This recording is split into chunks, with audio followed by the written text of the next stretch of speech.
నమస్తే ఫ్రెండ్స్. నిన్న గురు పౌర్ణమి రోజు ఒక స్నేహితురాలు నాకు ఈ మొక్కల్ని బహుకరించారు.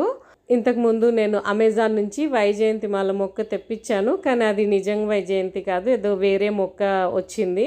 అది నేను రియలైజ్ అవ్వడానికి లేట్ అయింది. స్నేహితురాలని కాంటాక్ట్ అయినప్పుడు తన దగ్గర ఉన్న మొక్కని పిలకలు వస్తాయి కదా, అవి షేర్ చేస్తాననింది. అలాగే ఇది ఒక రకం కలువ పువ్వు అనమాట. అవి కూడా చిన్న సీడ్లింగ్స్ అవి ఇచ్చారు. నెక్స్ట్ ఇంకా కూరగాయల విత్తనాలు, సొరకాయ, బీరకాయ, కాకరకాయ, పొట్లకాయ, టమాటో మరియు ఇంకొక రకం పూల విత్తనాలు కూడా ఇచ్చారనమాట.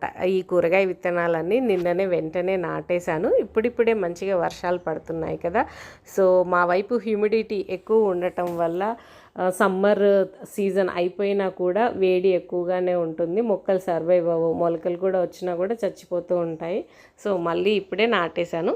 సో వీటి ప్రోగ్రెస్ నేను ఇస్తూ ఉంటాను. Stay tune to bangle hands. Thank you. Bye.